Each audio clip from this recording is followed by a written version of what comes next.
Recommended project activities for ISO IEC 20000 implementation. This is a high-level list of what implementation typically includes. So I'll kind of take you through the bullet points out on this particular slide. Obtain top management buy-in. That's the first activity. Without this, nothing else starts. Top management has to commit to the implementation, allocate budget, and assign authority. Next, identify customers, users, suppliers, internal groups, customers acting as suppliers, other parties. Map the stakeholder ecosystem. Who are you serving? Who do you depend on? Gain top management support and identify a sponsor. Now, beyond initial buy-in, you need ongoing top management engagement. You would need to identify a sponsor, typically the CIO, COO, or head of service delivery, who will champion the implementation. Do a gap analysis. Compare current state against ISO IEC 20000 requirements. What's already in place, what's missing, where are the gaps, are some of the questions that you could ask. And then develop a service catalog. The service catalog is foundational. Many other processes depend on it. Develop it quite early. Define the scope. We covered this in lecture number 7. Critical decisions shaping the rest of the implementation. Define your SMS plans, your processes, procedures, the substantive work, documentation that describes the SMS are all things that you would need to work on. So here is a practitioner application. This list is roughly chronological, but not strictly sequential. Many activities run in parallel. Top management buy-in continues throughout, for example. Stakeholder identification gets refined as understanding deepens. Scope decisions iterate as gap analysis reveals capabilities. Our common implementation timelines would be about 12 to 18 months from the start to the first certification audit. Some organizations achieve it faster, some take longer. The variation depends on starting capability, scope ambition, and resources committed. Realizing and articulating the benefits. Often understanding in implementations. Why does this matter? Because implementations are expensive in time, money, and disruption. The investment has to be justified. Benefits articulation builds and maintains support throughout the project. Now, there are some specific benefit examples from this particular slide.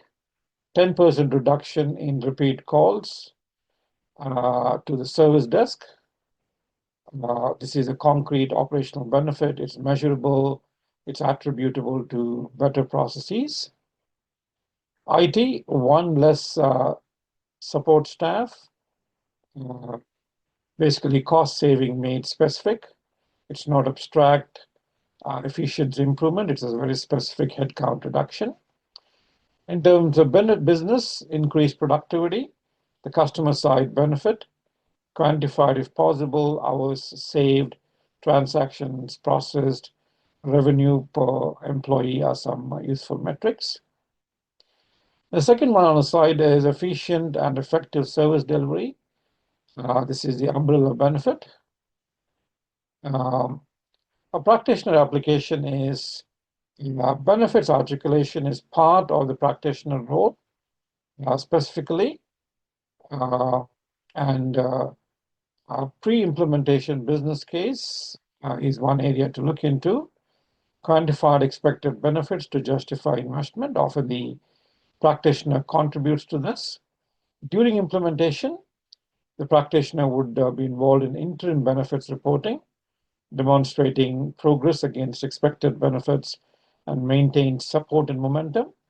And during the post-implementation, the benefits are realized.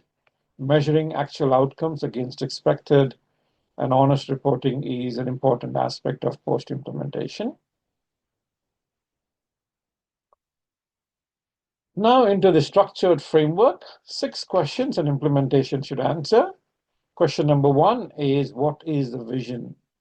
A mutually agreed statement aligning the service management vision with the business vision, strategy, and objectives. Why does this come first? Because without an agreed vision, the implementation lacks direction. Different stakeholders pull in different directions, decisions become arbitrary, and the work loses coherence. So what does a vision statement include?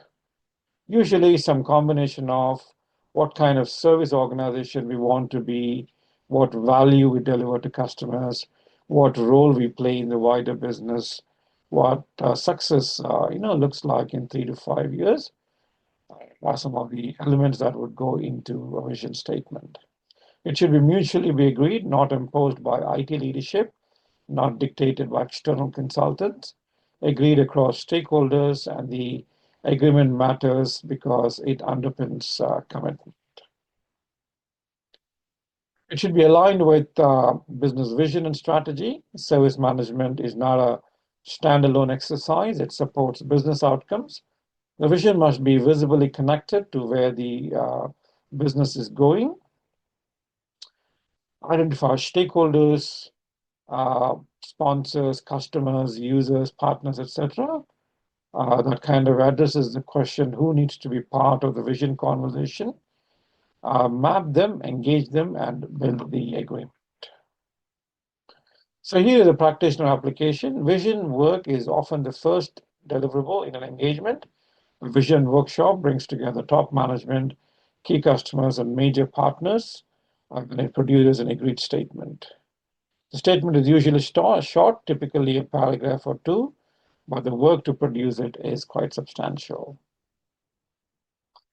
This is question number 2. Where are we now? Honest assessment of current state, several dimensions to assess, maturity of the service provider organization, not just whether processes exist, but how mature they are, a change management process that exists in name, but is not really followed, is not truly mature. Next is organizational culture and beliefs, cultural readiness for the discipline ISO IEC 20000 requires. Some organizations have cultures that align easily. They are usually quality focused and process oriented. Others kind of struggle because they are informal, individually driven cultures, and they find the structured management systems harder. And then what exists at the moment? Existing processes, tools, agreements, documents, capabilities, inventory of what's already in place that the implementation can build on.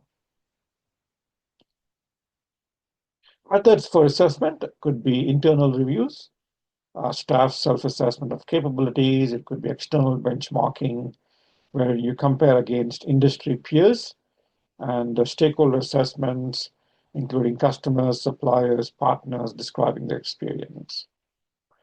So here is a practitioner application. The current state assessment is typically gap analysis, but goes broader. Capability assessment, cultural assessment, and stakeholder feedback collection are also part of this question.